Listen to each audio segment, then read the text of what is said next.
Capítulo 2. Más constante que el ángel de la guarda, mi casa de la infancia aún viene conmigo a todas partes. No he vuelto a verla sino por fuera, desde el día en que la dejamos tras una jornada sobre la cual mi hermano Carlos firmó un corto al que llamó La partida de la nostalgia. Él y los demás se divirtieron haciéndolo. Yo aparecí un segundo y luego me escondí a llorar toda la mañana. Tenía 22 años. Nadie estaba destetando a una criatura sin habla. Era solo que me quedé muda un tiempo y que no volví a cantar como hasta entonces, ni a escribir. Quizás sirvió la desventura. Hay en todo lo que toco un dejo de nostalgia que matiza la euforia a la que soy propensa, y los matices siempre le dan textura a la tela en que tramamos las emociones.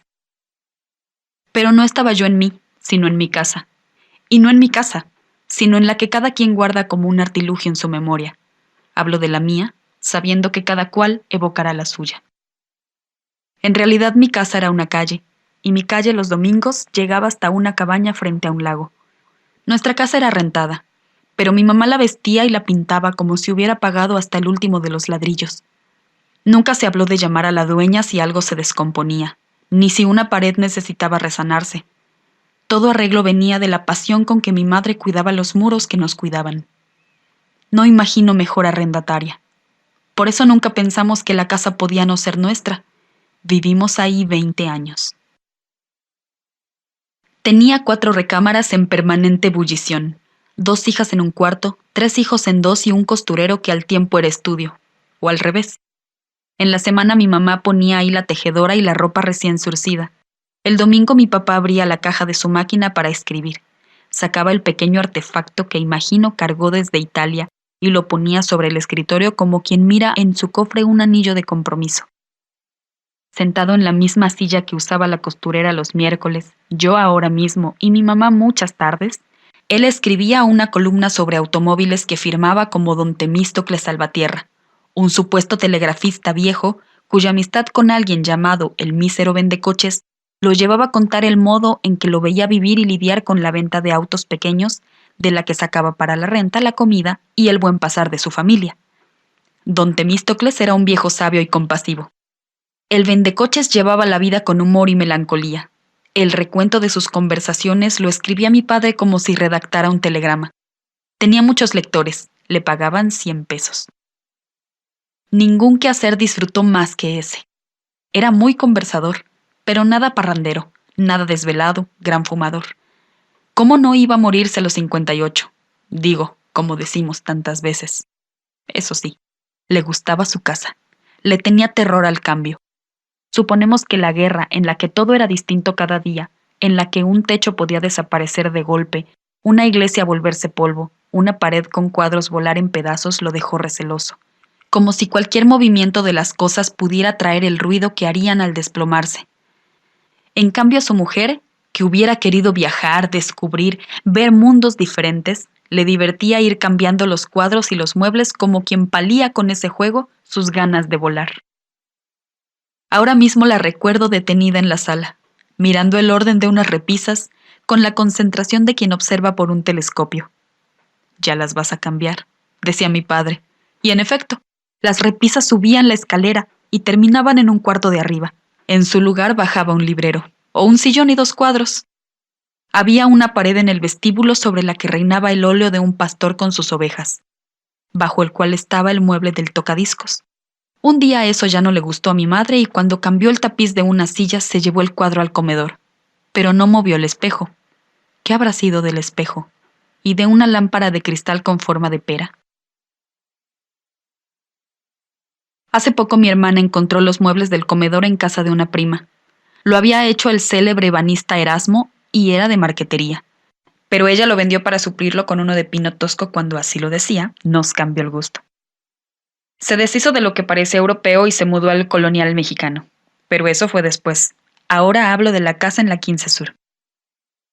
Había que entrar subiendo una escalerita que daba a la calle y junto a la que crecía un colorín.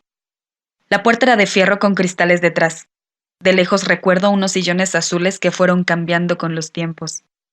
Lo que estuvo ahí siempre fue un sillón individual, redondito, al que todavía uno entra como a un vientre acogedor. Ahora lo tapizaron para que saliera en la película de Catalina y quedó como nuevo. Las horas contigo se llama la peli, y ahí pueden verse algunas de las cosas que un día estuvieron en la 15. Hubo también un biombo de 3 hojas que tirábamos a cada rato. Estaba entre el comedor y la entrada a la cocina. Siempre había algún hermano corriendo cerca. No sé cómo sobrevivió, porque todavía lo recuerdo en el Departamento de México. Nuestras camas tenían una cabecera que mi mamá copió de una revista y que nunca han dejado de ser actuales. Modas van y vienen, pero las cabeceras se ven intactas. En la rifa, tras el naufragio que traen siempre las pérdidas, le tocaron a mi hermana. Lo mismo que un tocador que yo había sacado del sótano de mi abuela cuando cumplí 12 años. Ahora veo uno idéntico en el Palacio de las Hermanas Crowley dentro de la abadía de Downton. Y solo entiendo que mi abuela lo haya movido de su habitación cambiándolo por unos muebles de líneas duras, propios de los años 50, porque deseaba que los tiempos no la dejaran atrás. Lo fugitivo permanece. Es el título de una antología de cuentos y es como hay que nombrar al cuento de antología que cabe en ese mueble rescatado, porque era hermoso, como no fueron los roperos cuadrados que lo suplirían. Los abuelos vivieron siempre a una calle de nosotros y la tía Alicia con sus hijos a una ventana, y la tía Maicha con los suyos a 2 calles, y mi amiga Elena a calle y media. Y el colegio estaba a 5, y el parque quedaba frente al colegio. 3 esquinas más allá la iglesia de Santiago y el Hospital del Sagrado Corazón. A 20 metros de ahí la panadería Lili, en la esquina de junto a la carnicería, y en la contraesquina el Gato Negro, una pulquería en la que perdía el juicio parte del barrio pobre, presidido por el nevero, que a las 6 de la tarde terminaba su jornada y dejaba en la puerta su carro de madera verde aventado hasta la medianoche. El mundo en 7 calles. ¿Cómo cabían ahí tantas cosas? ¿Y cómo caben en mí? En el centro de todas, la estrella, una miscelánea que estaba casi tan cerca de mi casa como está hoy mi cocina de la puerta que se abre hacia la calle. En 10 pasos llegábamos a pedir un vaso de chiles en vinagre por 20 centavos. Un hielito hecho con agua de refresco por lo que llamábamos una Josefita. La moneda de 5 centavos con la que también podía uno comprar 2 chicles o 3 caramelos de anís. Don Silvano se llamaba el hombre de cejas gruesas que atendía el mostrador, y al nombrarlo recuerdo a don Policarpio, el dueño de la tlapalería, un lugar al borde del abismo que nunca vimos. Ahí se vendían cohetes, chinampinas, fulminantes, clavos, tachuelas y lijas. En la entrada había un tambo lleno de petróleo dejando el aire gozar su olor y sus riesgos. Nunca oí a nadie considerar peligroso, mucho menos prohibitivo, tener el combustible junto a la pólvora que cualquiera compraba en cuanto había algo que celebrar. Quién sabe cuántas bombas Molotov cabían en ese cuarto, ni cómo es que no estalló cualquier día. Lo que he sabido después es que arriba le habían dado abrigo a un pintor excepcional de nombre José Márquez Figueroa, que heredaría a esa familia los últimos cuadros que pintó. Yo tengo un Márquez. Cae la lluvia sobre un costado de la catedral. Es un tesoro. También ahí está mi casa, toda, como el cuadro, dentro de mí cuando la quiero ver, idéntica a sí misma como ya no será nunca, como todavía es cuando quiero mirarla.